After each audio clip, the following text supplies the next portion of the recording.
Permettez-moi de remercier le Seigneur pour cette occasion. Je voulais aussi saluer les pères de l'église de Pentecôte.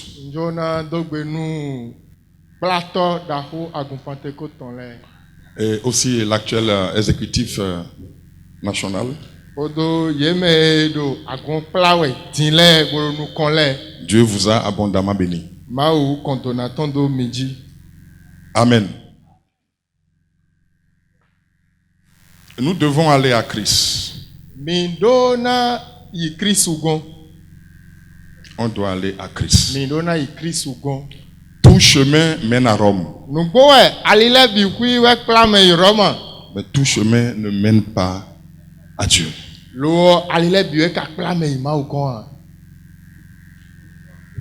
Je voudrais que ce matin,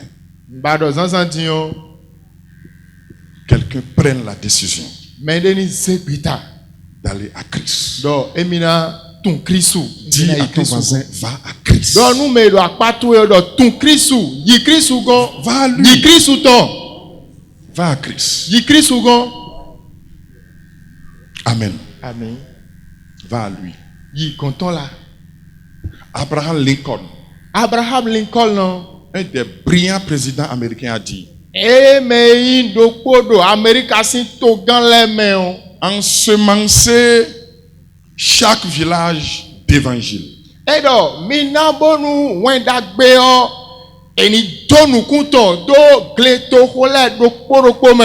Et chaque cabane doit avoir une Bible.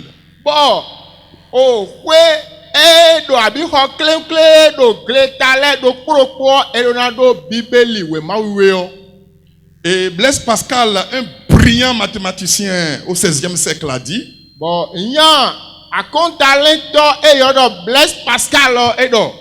il dit, la science sans Jésus-Christ, la science sans Bible est une perte de temps.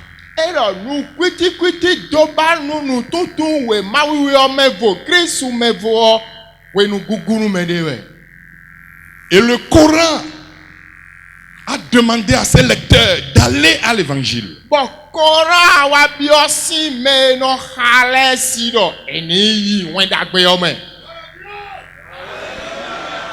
Et si vous lisez la sourate chapitre 5, le verset 46,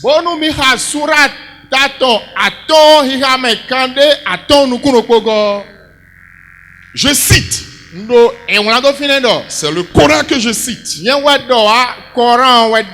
Sourate 5, verset 46 a dit: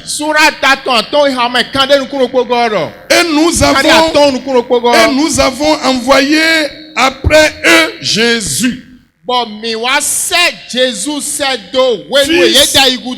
fils de Marie, pour confirmer ce qu'il y avait dans la Torah.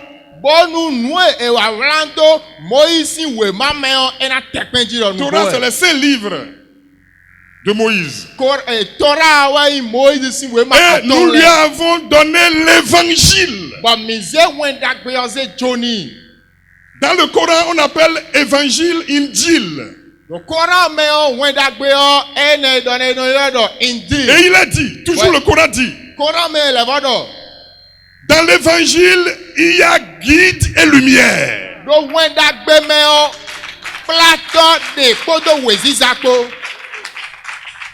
Et ce n'est pas moi qui parle, c'est le Coran. Le Coran dit, l'évangile confirme ce qu'il y avait dans la Torah.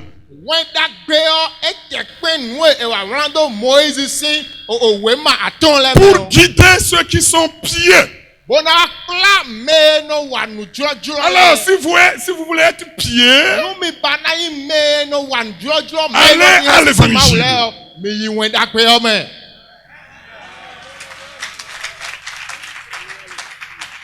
Le même Coran nous a dit dans la sourate 3, verset 55. Il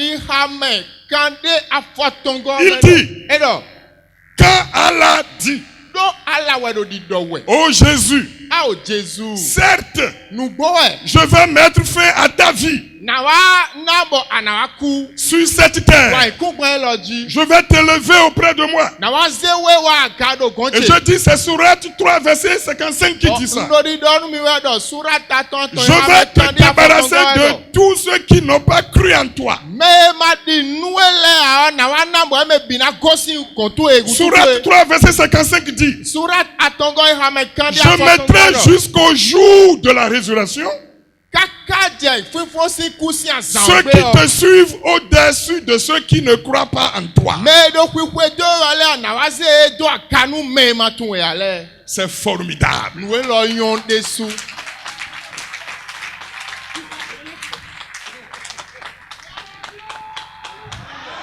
Allons à Christ.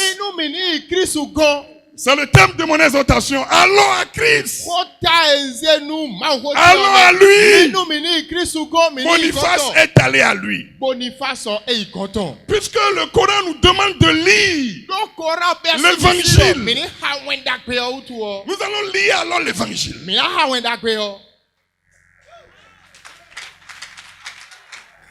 On va lire l'évangile selon Luc. Luc 12. À partir du verset 16 jusqu'au verset 20. Pour suivre l'ordre du secrétaire général de l'église,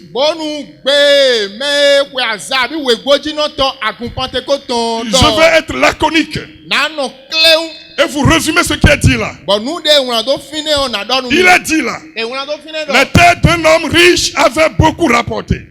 Et il raisonnait en lui-même disant, que ferai-je? Il a beaucoup parlé. Il s'en est orgueilli. Mais Dieu lui dit, insensé, c'est lui-même, ton âme te sera redemandée. Et ce que tu as préparé, pour qui cela sera-t-il?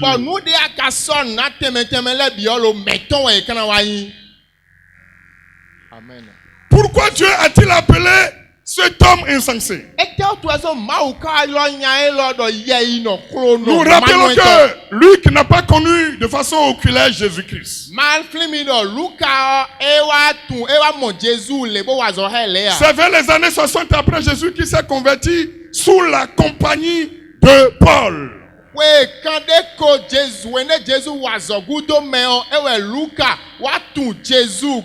vers les années 85 après Jésus, il a fouillé. Il connaissait parce qu'il était un savant. Il était un sachant. Bon, Lucas,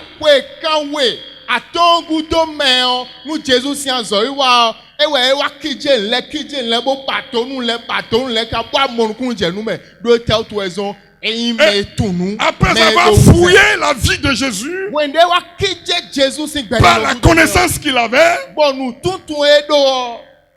il a relaté les faits. Et il a raconté cette parabole. Allons à Christ. Pourquoi cet homme a été traité d'insensé? Quelqu'un qui a fini de voir sa terre produire beaucoup de récoltes. Et qui pense à comment faire pour élargir ses greniers. Dieu l'a appelé ici insensé. Insensé. À cause de son cœur. Quel est l'état de ton cœur? Les actes que tu poses ne disent rien à Dieu. Mais c'est ton cœur qui le préoccupe. Donne ton cœur à Christ. Dieu s'intéresse à ce que tu es et non à ce que tu as.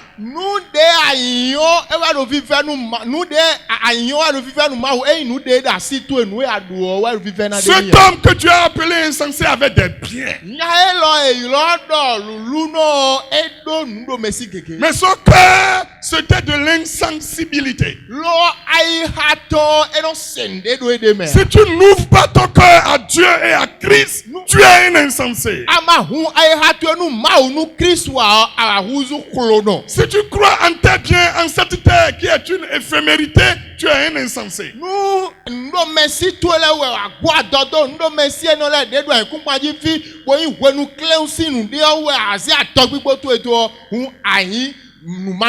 Les êtres que tu poses sont-ils accompagnés d'un cœur pur?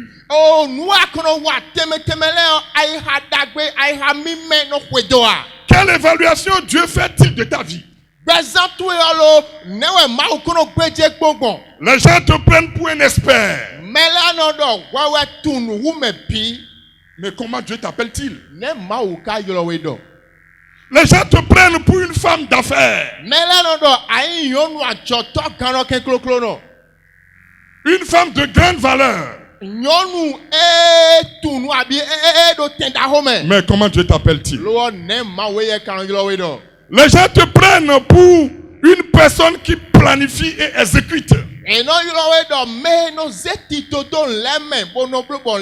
comment Dieu t'appelle-t-il? Ce matin, tu as besoin de savoir comment Dieu t'appelle-t-il.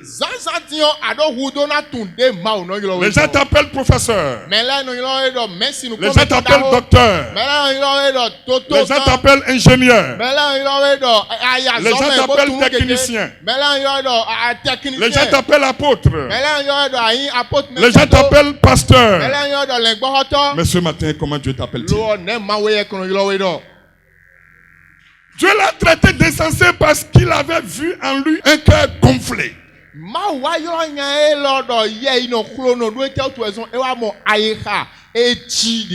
Cet homme cherchait la prospérité mais ne cherchait pas Dieu.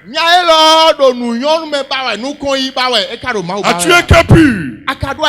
Quels sont les motifs pour lesquels tu poses tes actes? Même dans l'église, est-ce que tu donnes pour te faire voir? Ou bien tu es discret et effacé comme Boniface?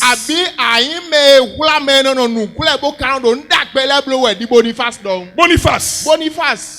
Un acrostiche. B c'est bon. Boniface est bon.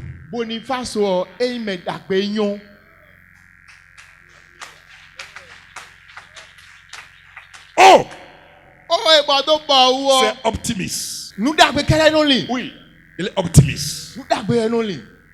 Boniface. N, c'est noble.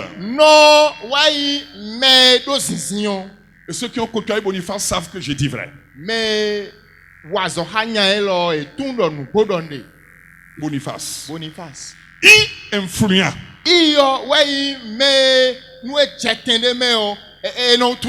Boniface influent. F, fort. Boniface. Il est fort.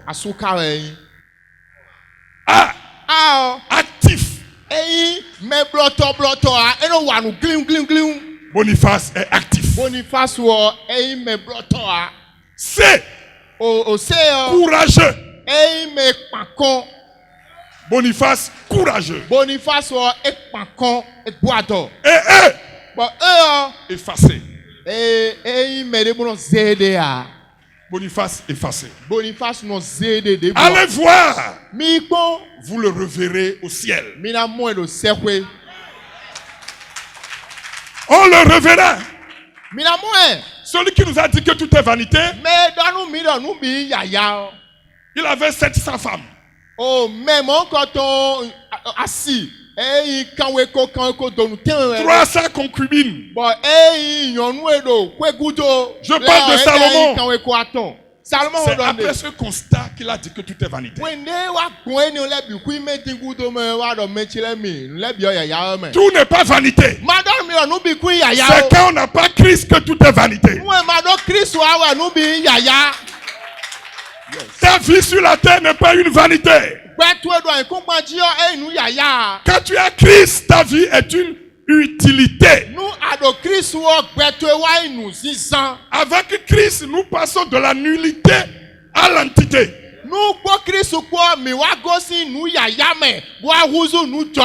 Avec Christ, nous passons du rejet au projet.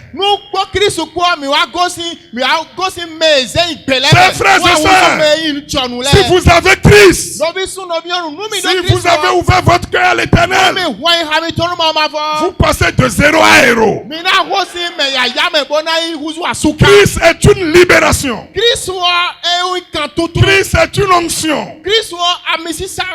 Et quand tu l'as, tu ressusciteras. Est-ce que quelqu'un peut dire Amen? La Bible dit, celui qui a Christ, même s'il meurt, il vivra. Il est écrit. En vérité, je vous le dis. Si quelqu'un garde ma parole, il ne verra jamais la mort. Va à lui et tu ne verras pas la mort. Chrétien, ne méprisez pas votre identité en Christ. Vous ne mourrez pas, vous vivrez. Le païen passe de la vie à la mort et le chrétien passe de la mort à la vie.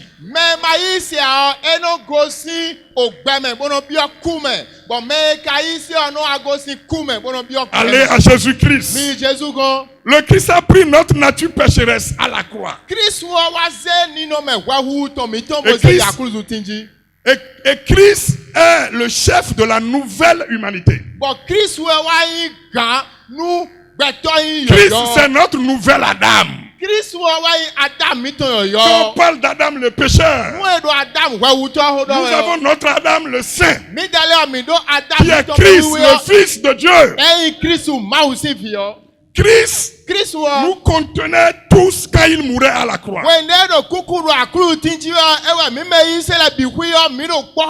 De ce fait, en sa mort, nous sommes tous morts. Et en sa résurrection, nous sommes tous ressuscités. Avec sa résurrection, Boniface est passé de la mort à la vie. Avec sa résurrection, nous sommes passés de la mort à la vie. Avec cette résurrection, Boniface est mort à la mort. Il est mort à la mort. C'est-à-dire la mort ne peut pas l'emporter. Tu es donc mort à la mort. C'est notre identité. Alors celui qu'on doit pleurer, c'est le païen qui meurt sans Christ. Mourras-tu sans Christ? La Bible dit, les robustes auront 80 ans.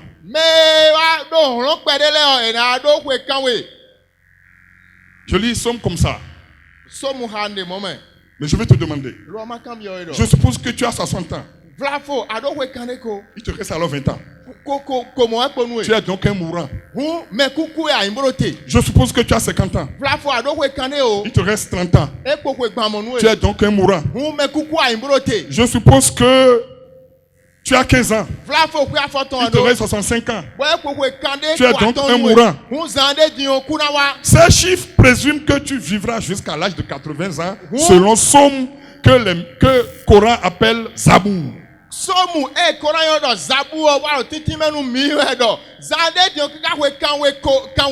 Mais laisse-moi t'interpeller. Si tu avais regardé plus attentivement, tu aurais vu qu'il y avait une tombe de quelqu'un qui était mort à ton âge actuel.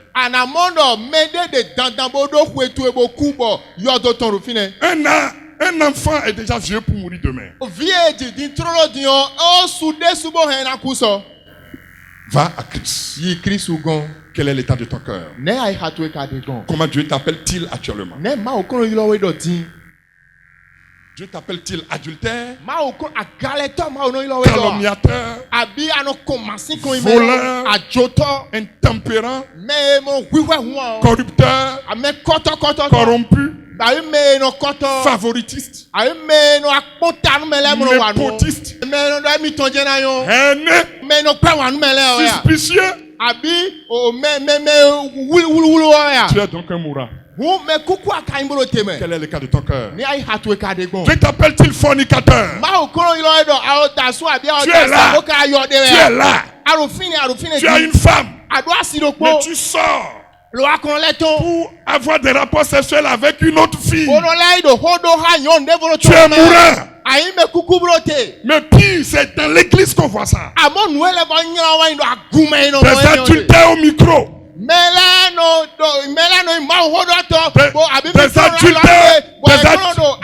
Des adultères au service de Dieu.